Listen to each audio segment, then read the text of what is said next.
آپ سب کو اس یوم دفاع پاکستان کی تقریب میں خوش آمدید کہتا ہوں۔ بحیثیت پاکستانی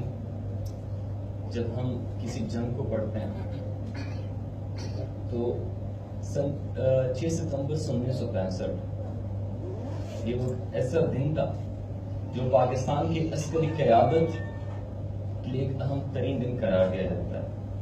وجہ اس کی یہ نہیں ہے کہ ایک خالی جنگ کا، وجہ جیسے کرنل صاحب نے پہلے بتایا کہ یہ ایک قوم لڑی تھی اور ایک ایسی مثال انہوں نے قائم کی تھی کہ قومیں کس طرح لڑتی اور اپنے سے کتنے گنا زیادہ دشمنوں کو کس طرح اس کو توڑ سکتی ہے۔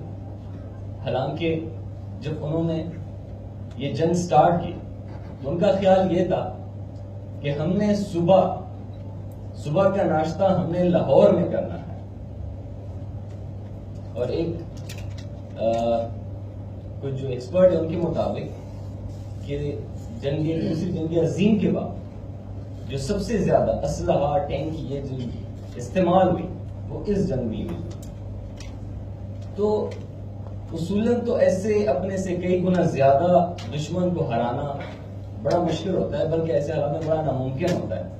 کہ آپ کی اکنامیکلی ملٹری ساری چیزیں اس کے برابر نہیں ہوتی۔ لیکن جب ایک قوم آپس میں مل جاتی ہے، قوم بن جاتی ہے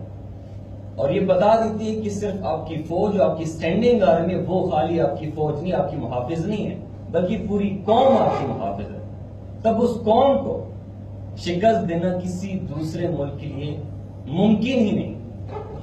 آج اسپیشلی میں عبداللہ حمید گل صاحب کو تحسین پیش کرتا ہوں کہ وہ ایسے ایکٹیویٹیز کا انعقاد کرتے ہیں ہمیشہ جس سے نوجوان طبقے کو پتہ لگتا ہے کہ ہم نے اس ملک میں کیا کردار ادا کرنا ہے۔ مجھے بھی بریگیڈیئر صاحب ملے تو انہوں نے کہا کہ میں نے آپ کو دیکھا ہے کہ آپ روہنگیا کے مسلمانوں کے لیے بھی آپ نے آواز اٹھائی تھی۔ تو یہی وہ جذبہ ہے جو ہمارے لیڈرز ایسے لوگ ہم نے وہ جذبہ پیدا کرتے ہیں۔ اس کے ساتھ ساتھ بلوچستان سے جو وفد آئے اسپیشلی میر جمال صاحب، اس کا میں شکریہ ادا کرتا ہوں کہ وہ آئے اور ہمارے لیے ایک انسپائریشن ہے کس طریقے سے وہ پاکستان کے نام کو لے کے چل رہے ہیں۔ ایک اور چیز جو اکثر ہم صرف 6 ستمبر کو ایک اظہار یکجہتی کے طور پہ یاد کرتے ہیں، مجھے پرسنلی بڑا دکھ ہوتا ہے کہ ہم صرف شہداء کو 6 ستمبر کو یاد کرتے ہیں۔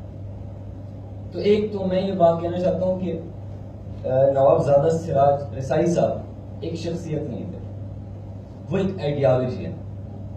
وہ شخصیت کبھی بھی نہیں ہے، وہ ایک آئیڈیالوجی ہے جو ہمیشہ زندہ رہے گی، اور یہ آئیڈیالوجی انشاءاللہ پوری قوم پوری پاکستان اپنائے گی، وہ ہمیشہ ہمارے دلوں میں زندہ رہیں گے۔ اور جو پاکستان کی مخالف قوتیں آ رہی ہیں، چاہے وہ پاکستان کی کسی بھی کونے میں KPK میں ابھر کے آ جاتی ہے، پنجاب میں ابھر کے آ جاتی ہے، اور یہ بھی ہمیں دیکھنے کو مل جاتا ہے کہ وہاں کی اپنی آبادی اس کے خلاف کھڑی ہو جاتی ہے اور یہ میسج دیتی ہے، جو کہ ایک مثال 1965 میں رقم کی گئی تھی کہ پاکستانی قوم اپنے افواج کے ساتھ ہے۔ پاکستان کی آرمی صرف 10-11 لاکھ نہیں بلکہ 22 کروڑ ہے، پاکستان کی آرمی 22 کروڑ ہے۔ تو ایک بڑا واضح میسج ہمارے دشمنوں کے لیے ہے کہ جب بھی پاکستان پہ ایک ایسا وقت آئے گا جس میں پاکستان کی قوم کی ضرورت ہوگی تو پاکستان کی قوم ہمیشہ اس کے لیے سینہ تان کے کھڑی رہے گی۔